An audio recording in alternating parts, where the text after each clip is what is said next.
Welcome to the annual meeting of the New York City Water Board. It's great to be here, great to be together. Feels right to be together. I want to thank the staff for showing up in force. It's great to have you all here. The commissioners here, the executive director of the Water Board and chief financial officer of DEP is here. Joe, thank you. Our legal counsel is here. Omar, thank you very much for coming. The Water Board treasurer and Deputy Commissioner, thank you for being our hearing officer today. Before I do anything else, Mr. Rodriguez, maybe you should call the roll. Yes, sir. Calling the roll. Chairman Carney. He's here. Member Fernandez Ketchum. Here. Member Freed. Here. Member Golden. Here. Member Sue. Member Shaw. Member Zaridi. Here. We have a quorum, Mr. Chair. Thank you, Mr. Rodriguez. A few comments before I ask the commissioner to say a few words. I was able to attend 3 of the 5 oral hearings, and we had a good turnout of members for each of those hearings, at least as I recall it. I confess that the public participation is not what I had hoped it would be. It happens, people get busy. And it raises a question, and the commissioner and I talked about this, whether we should go to a dual formatted meeting. That is, should we have in-person appearances and virtual appearances? And we'll work on that in the next few months so that we can come to some conclusions, do the best we can. Special thanks to David Womack, who is here today, the Executive Director of the Municipal Water Finance Authority. David is a source of information for a lot of us in various situations. Thank you, David, for that. David's also the source of the coffee and donuts. And we want to thank you for that. Very good. Ed Marcus is here today. Where is he? There he is. He is our rate consultant and is available to answer members' questions, the questions that members may choose to pose. You have read a lot of Ed's work every year that I've been on the water board.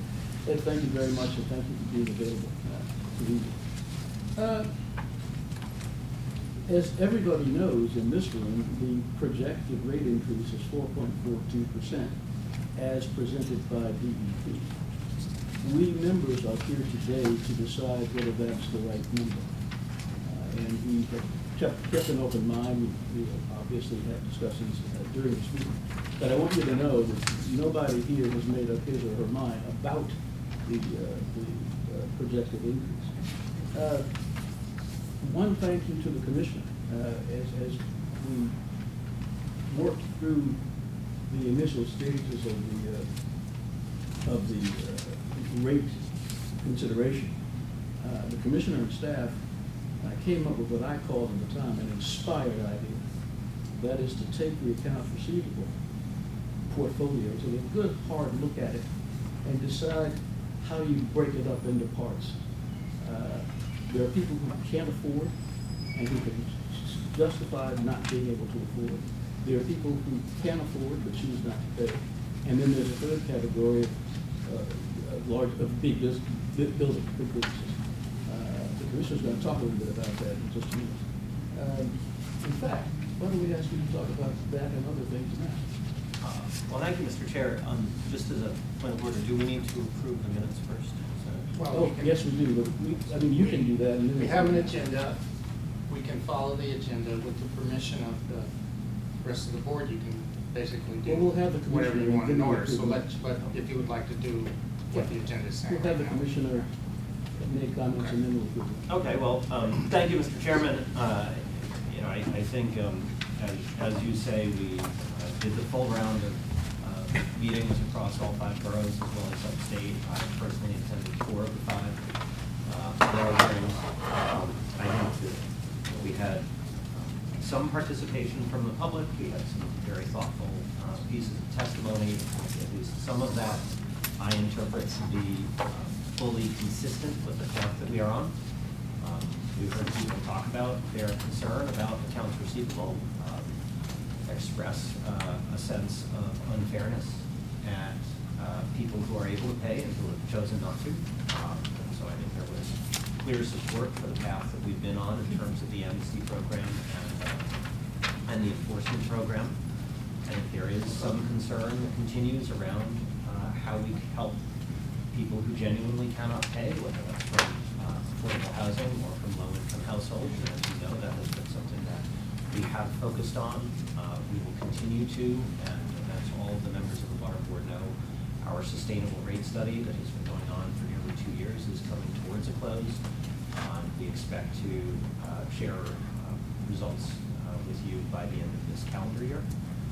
And we will certainly be taking affordability very much into consideration at that point. But I will point out that we've already done a great deal with the board's support in terms of the LIWAC Plus program, where because of DEP's advocacy and alerting low-income households to what they qualify for, those households have obtained $24 million in benefits. Federal dollars, so this is completely additive, both to those households and to the city of New York as a whole, and to DEP, $24 million that we do not have to ask the ratepayers for. And with your support, we've been able to help those households to the tune of an additional $5.4 million. Those are some of the neediest people in New York City. Our program that you all approved back in December has provided 51 affordable housing complexes with more than $2 million of assistance to help bring those properties into compliance, so they're no longer dodging their water bills, but they have an agreed upon payment plan, and we have more than 100 other applications for that program currently under review. And that's the one we have to ask for an extension on, right? And so in fact, just because those can be somewhat complex conversations. And so back in December, you all approved a program for this fiscal year. We have a resolution in here asking you to extend our authorization so that we can continue that program and work with those remaining 100 HDFCs primarily through the upcoming fiscal year. You know, and as I said, and as you pointed out, Mr. Chairman, you know, I think the amnesty program that you all approved back in December has been an unqualified success. We've had over $104 million in new money come in as a result of that program. We have given to the participants $22 million in interest rate forgiveness. So 20 cents on the dollar to bring cash in from people, generally speaking, who had not paid a dime in more than 3 years is a big deal. So I think that's a huge benefit, and of course it is a testament to particularly the huge effort that our Bureau of Customer Service, but not just BCS, but particularly BCS, put into to making that program work, and actually to Beth and her team in public affairs, who of course had to get the communications out. But that has been a huge success, and of course set us up so that we are now underway with enforcements, and with the mayor's strong support and your support, we have been issuing shut-off notices to people who we think are able to pay, but have chosen not to. We have not had somebody play chicken with us yet. We have not had to turn off the water. We have gotten $1.5 million in from people who did not want to take the amnesty, did not listen to any of our warnings, but reacted once we finally told them they were going to lose their water supply. You know, some of those folks that literally showed up with $100,000 checks, so these were not people in need. And so we will be continuing and ramping up those efforts, as well as you pointed out, Mr. Chairman, over the summer, thinking even more strategically about some of these other market segments and how we go after them, where shutoffs are either not feasible or not preferable. And as we confront and get a better understanding of those households where there is genuine where there are genuine financial issues, that I think will coincide very well with the sustainable rate study, and we will have some things to say that merge those two towards the end of the calendar year. But those are my comments. I appreciated the investment of time of the board. Of course, this is my first round of in-person hearings, so doing the citywide tour in only 2 weeks takes a number of evenings, and I'm really grateful to the board members who gave up their evenings to be there. And with that, I'll ask our Chief Financial Officer to describe the rate formally. Sure. So Omar's going to go through the presentation here, but we had a quick recap of where we had the hearings. This is a summarization of the budget that you'll also be asked to vote on today. This was disclosed in summary format in the presentations to the public, and this is with the details that we've been working closely with OMB on for the upcoming fiscal year as the proposed budget. There are even more details in the Blue Book in terms of the cash flow as it relates to fiscal year 23 and 24. So as we had said previously, it's just under $4.2 billion. Most of that being, related to 1 point on, for operations and maintenance of the system, and then the related almost $3 billion related to the financing activities of the system, which are detailed, here, and then the other, portion being water board's expense at $53 million. And it will point out water authority's expense for $51 million, which are consistent, with prior years. So I'll pause to see if any of the board members have any questions, that they didn't get a chance to follow up on the budget at all. Just as a reminder to the members, the resolution which we will consider in just a few minutes is the third one in the packet of information which you have. And I'll ask when we get to that, that you put this slide back up. So next slide. And so as the commissioner just laid out, we are proposing a 4.42% increase beginning July 1st, 2023. The wastewater charge will remain at 59% of the water charges. Minimum charge will remain unchanged at approximately 49 cents per day. The multi-conservation plan, we're asking for an annual rate for residential to increase to $1,184.44. We're also asking for a deferral, again, on the MCP surcharge until through June 30th, 2024. Then we also asking for the extension on the MWAP and the HWAP for another fiscal year on the same terms as the current year program. Most customers, as we noted, will see a monthly water bill increase of $2 to $4 per month. Annual bill will be 4.42, as said earlier. Will be reflected at the start of the new fiscal year. Next slide. And then we're also proposing in this package with the rate schedule that the rate applicable for water purchase for wholesale customers, the upstate rate, will be proposed to increase by 6.76% to $2,224.32 per million gallons. The rate applicable for water purchase at the excess charge, which is of their allotted allocation to those upstate communities, is consistent with the in-city charge, so an increase of 4.42% to $5,865.75 per million gallons.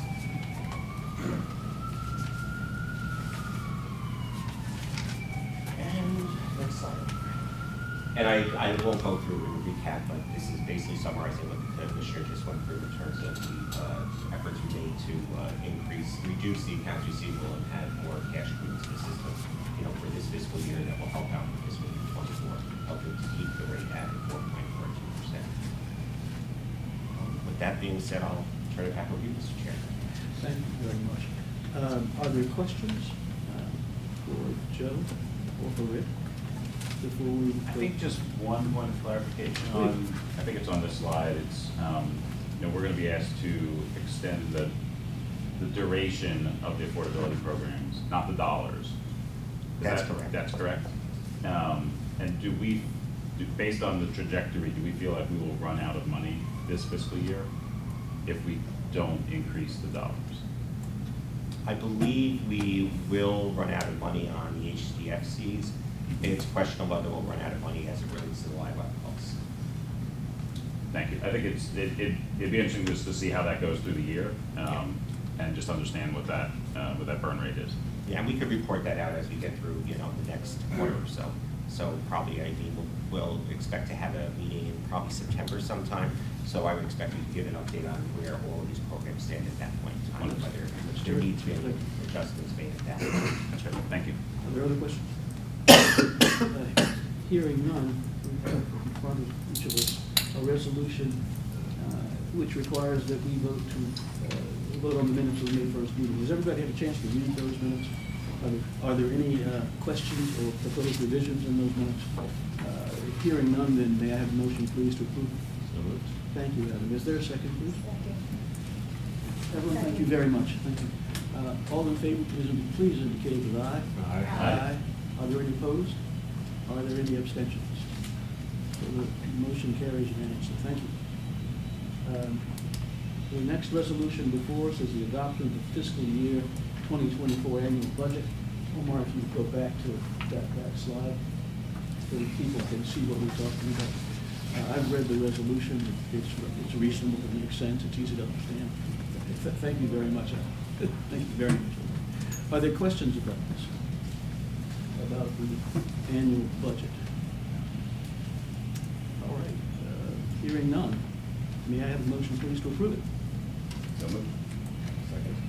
Dan, you moved? Okay, you moved. Thank you. And you seconded. Thank you very much. Just for the record, for Al's record, so you know who moved it and who came in today. Chairman Carney, how do you vote? I'm sorry, I vote in favor. Member Fernandez Ketchum, how do you vote? In favor. Member Freed, how do you vote? In favor. Member Golden, how do you vote? To approve. Member Sue, how do you vote? In favor. Member Zarilla, how do you vote? In favor. Thank you. It's unanimous. Thank you very much, Al. And now the resolution that we are here ostensibly today to take or look at the adoption of the rate schedule effective July 1, 2023. Omar, if you would go to the next slide. Yeah, that's it. Thank you.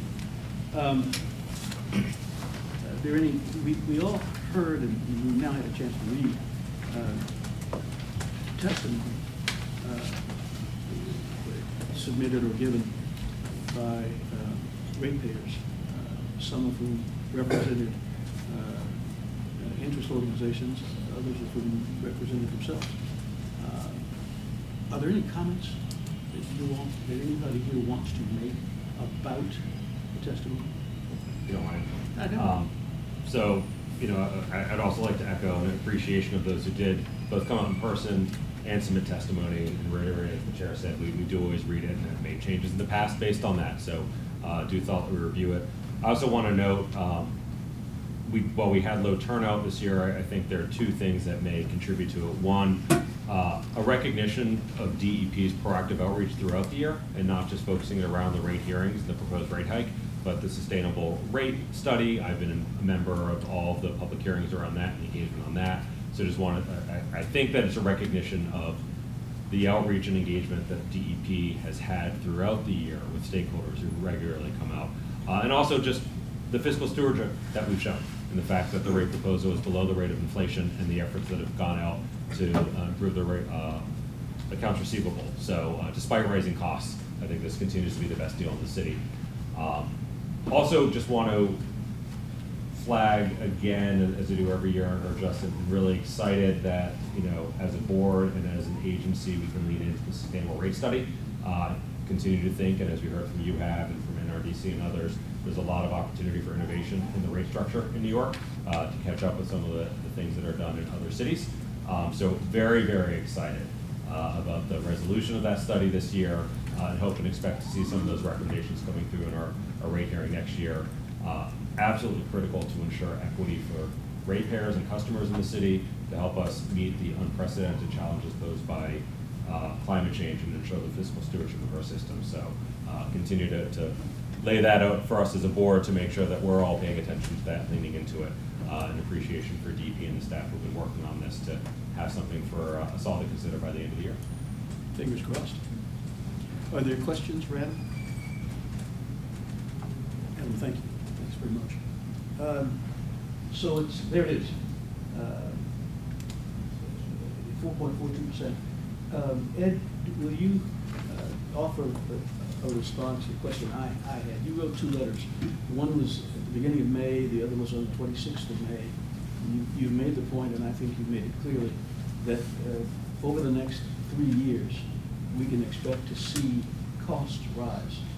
I'm not asking you to predict what the board, what DEP is going to recommend next year, but are you comfortable that we're using the right measures for those kinds of, to give us some comfort with the predicted quality of what you're doing? Yes, excuse me, Mr. Chairman, we're comfortable, and we're actually preparing an updated forecast as part of the Water Authority's upcoming bond offering, so we will have a multi-year forecast. One of the things we're very excited about. When, I'm sorry, when are you going to do that? When will it be ready? We're supposed to post it for our disclosure next week. I'm sorry, David, I didn't hear you. I think we're supposed to post our disclosure, or we have due diligence on the 9th, and I think we're posting our disclosure the following week. Okay. On the 12th. Thank you. Don't mean to put pressure on you, David. No, I'm just trying to remember the dates. Thank you. This is a financing through EFC. Okay. So it will be a subsidized financing. Okay. I didn't have another question, Ed, if you were finished with your answer. I was just going to mention that will present our preliminary recommendations going out into the future through 2027. But of course, the board adopts rates in each year. But this gives for investors and the rating agencies an idea of what the anticipated forecast is based upon a series of assumptions. But I just wanted to point out one of the things we're excited about is the alternative collection strategies, because that really has been terrific thus far and really I think presents some opportunities down the road. And we've been kind of modest in terms of what we've incorporated thus far, but we're hopeful for the future. Okay. Are there questions for Ed?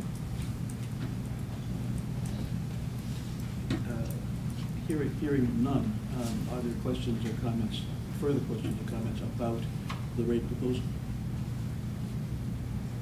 Now, maybe just one comment. I think, Mr. Chairman, I share your concerns about the attendance that we saw this year, and Adam, I think you probably have some good speculation on what might be driving that. I do hope, and I support your call, Mr. Chairman, on finding ways to see if we can mix up the format a little bit to get more participation, more comments. I know there's certainly a lot of other rates and fees and other utilities that are going through this, and this one, thankfully, I think is on the low side of that and is not getting the attention largely for some of those reasons. But it is helpful to continue to get feedback from New Yorkers on this, and it's a helpful way to share DEP's story about all the good work that's happening to secure the system, to provide clean drinking water, to protect the city from climate change. So any good means in which we can do that and hear feedback from New Yorkers certainly I think is a good thing. I absolutely agree. I guess it was on Staten Island where one of the speakers, one of the people who testified, made the point that the accounts receivable decision was a good decision. And I was flattered to read that. That's terrific. That's right. All right. Are there any other questions? Are we prepared to go? Okay. May I have a motion, please, to adopt the rate schedule effective July 1? There's a resolution in July 123. There's a resolution in your packet. Thank you, Adam. Is there a second? Evelyn, thank you for the second. All? Sorry. Chairman Carney, how do you vote? I vote to approve. Member Fernandez-Kessler, how do you vote? Member Freed, how do you vote? Approve. Member Golden, how do you vote? Approve. Member Sue, how do you vote? To approve. Member Zarili, how do you vote? Approve. It's unanimous. Thank you very much, Mr. Rodriguez. We move on then to the next agenda item, which is the adoption of the wholesale rates effective July 1, 2023.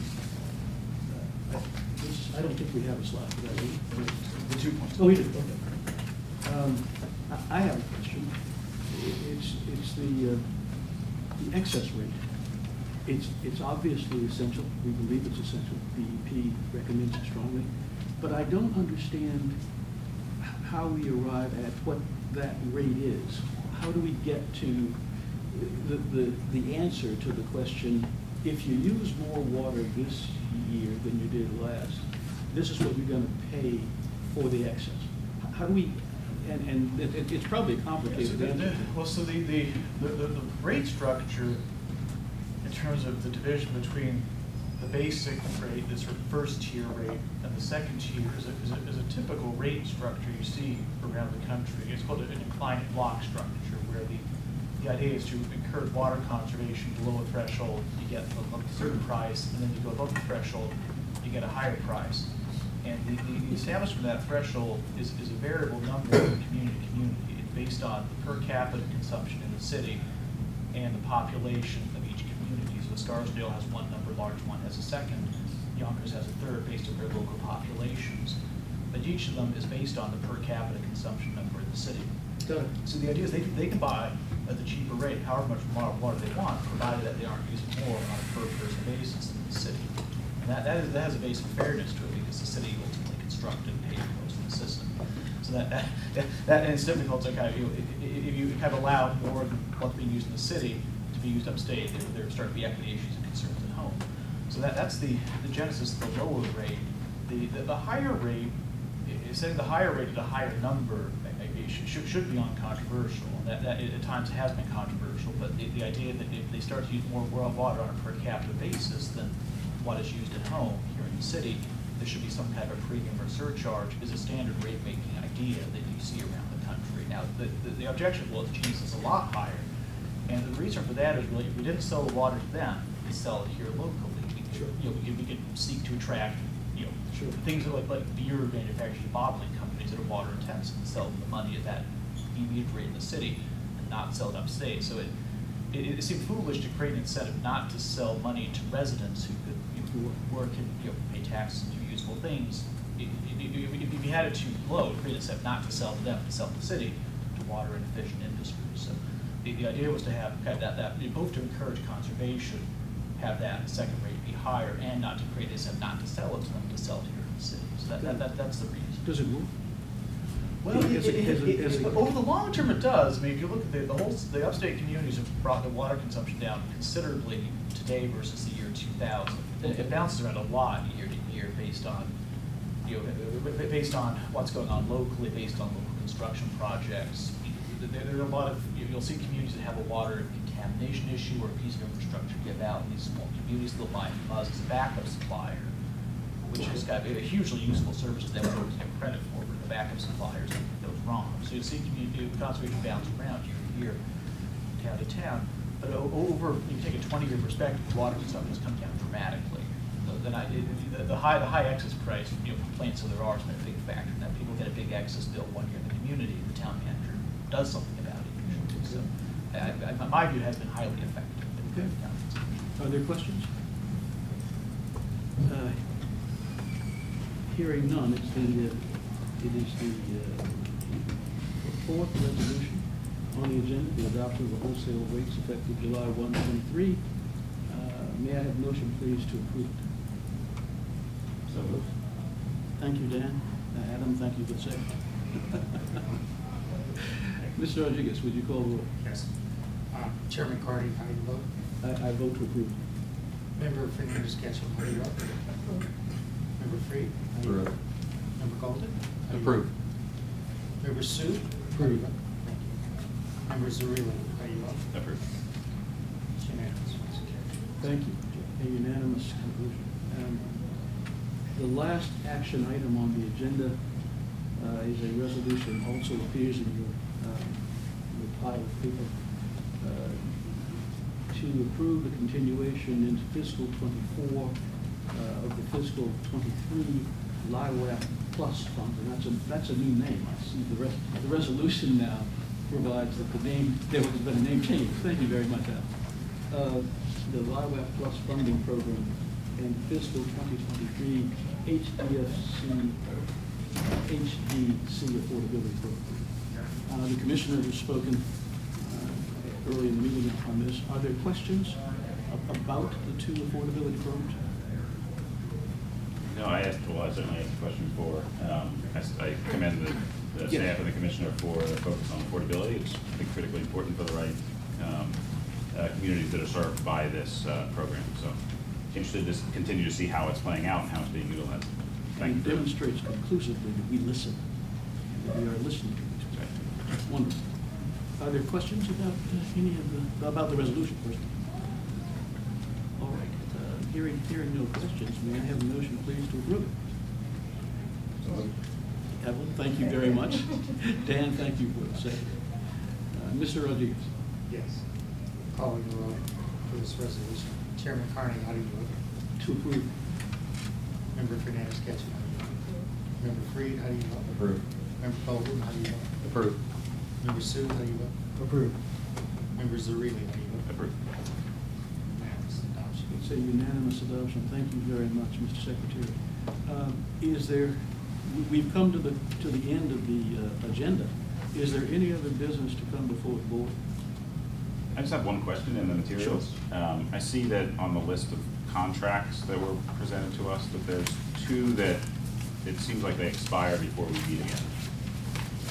And just curious what the sort of either game plan or expectation is there. Both of those, we're gonna, the board, the executive director, Joe, has the authority to actually short-term extensions. I see. So we're gonna have a briefing packet to the board on the plan. You'll be seeing both of those in September, October again. But before we bring it for a formal vote, we wanna have some more information. There'll be there's an update on how the rate consulting engagement works and how the responsibilities divide between the board and the authority. We wanna have a briefing packet for you on that before we actually vote on it.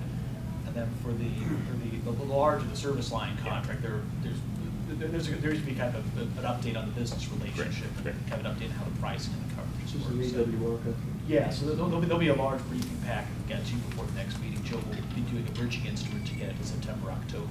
And then we'll bring it back likely, both of them back likely, one of those two meetings for a comprehensive update.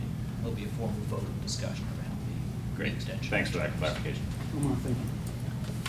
Other, is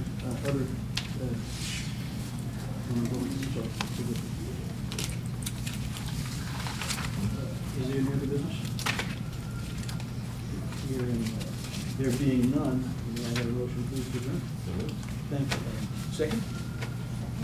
Thank you, Evan. All in favor, shall I allow you to call the roll? If you'd like to know What's the final? All in favor, Commissioners gave with aye. Aye. Are there any opposed? Are there any abstentions? We're adjourned. Good. How are you?